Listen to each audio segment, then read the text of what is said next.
పిల్లలకు ఒక ఏజ్ వచ్చాక కూడా వాళ్ళు గొడవలు పడుతూ ఉంటారు. అంటే పిల్లలతో సంబంధం లేకుండా వీళ్ళ గొడవల్లో వీళ్ళే ఉంటారు. సో అది పిల్లల మీద ఎంత ప్రభావం చూపుతుంది? ఎంత ప్రభావం అంటే అండి, మీరు చూస్తే చాలా సందర్భాల్లో చాలా చాలా బాధ అనిపిస్తుంది. ఎందుకంటే కొన్ని కొన్ని సందర్భాలలో స్త్రీని, అంటే నేను ఉమెన్ ఎంపవర్మెంట్ ట్రైనింగ్స్ ఇస్తూ ఉంటాను, చాలామంది ఉమెన్తో మాట్లాడుతూ ఉంటాను.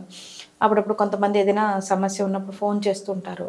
ఇలాంటి సందర్భాల్లో ఒక్కొక్కసారి అండి తల్లిదండ్రుల మధ్యలో ఉన్న గొడవలకి, వాళ్ళిద్దరి మధ్యలో ఉన్న భేదాభిప్రాయాలకి, కొన్ని కొన్ని డైవర్స్ వరకు రాకుండా కుటుంబాల మధ్యలో గొడవల సందర్భాల్లో ఉంటున్నప్పుడు అండి, ఆ పిల్లల పరిస్థితి అసలు చాలా చాలా బాధ అనిపిస్తుంది, చాలా బాధాకరం అనిపిస్తుంది. ఎందుకంటే తల్లి మనకున్న భావజాలం బట్టి పిల్లల బాధ్యత తల్లిది. పిల్లలకి ఒక ఇంట్లో ఉంటున్నంతసేపు అమ్మ నాన్న ఇద్దరు ఉన్నారు. సడన్ గా ఎవరో ఏదో వాళ్ళ మధ్యలో గొడవలైనా ఏదో అమ్మ వచ్చేసింది. అమ్మ ఇప్పుడు ఏం చేస్తుంది? అప్పుడు ఖచ్చితంగా పిల్లల్ని తీసుకొని వచ్చేస్తుంది. అంతే. ఎందుకంటే మన భావజాలలో ఇప్పుడు పిల్లల బాధ్యత తల్లిదే కాబట్టి పిల్లల్ని తీసుకొని వచ్చేస్తుంది. ఇప్పుడు వాళ్ళకి ఏమవుతుంది? అమ్మ ఉంది, మనం ఇంకెక్కడో ఉన్నాం, అమ్మమ్మ ఇంట్లోనూ ఇంకెక్కడో ఉన్నాం, నాన్న రావట్లా. నాన్న ఎందుకు రావట్లా? లేదా నాన్నని చూడాలి, నాన్న ఎప్పుడు కలుస్తాము? అప్పుడు ఏమవుతుంది? వీళ్ళు అడుగుతూ ఉంటారు. అప్పుడు ఆ భార్య ప్రత్యేకంగా ఆ నాన్న ఎంత చెడ్డవాడో చెప్పడం మొదలు పెడుతుంది. ఎస్, మీ నాన్న అలాంటివాడు, ఇలాంటివాడు.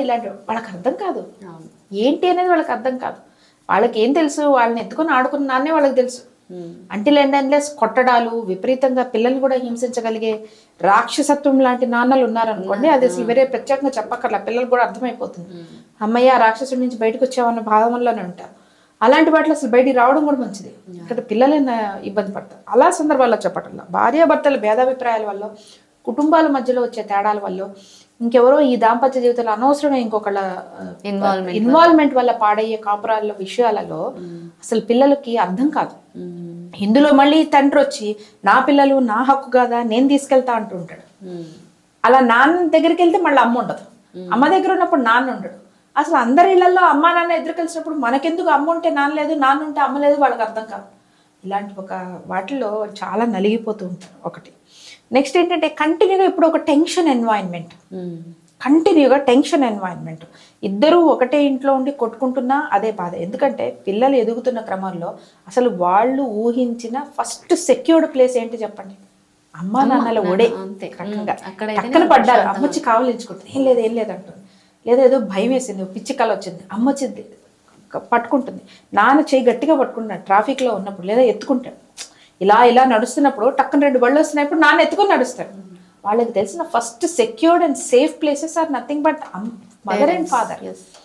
అక్కడి నుంచి ఒక ఇల్లు, ఎక్కడో భయం వేసింది, ఎవడో ఏదన్నాడు, ఏడ్చుకుంటూ ఇంటికి వచ్చేస్తారు. ఫస్ట్ ఎక్కడో ఏదో భయం వేసింది, పరిగెత్తుకుంటూ ముందు ఇంటికి వచ్చేస్తారు. Home is a safe place for them.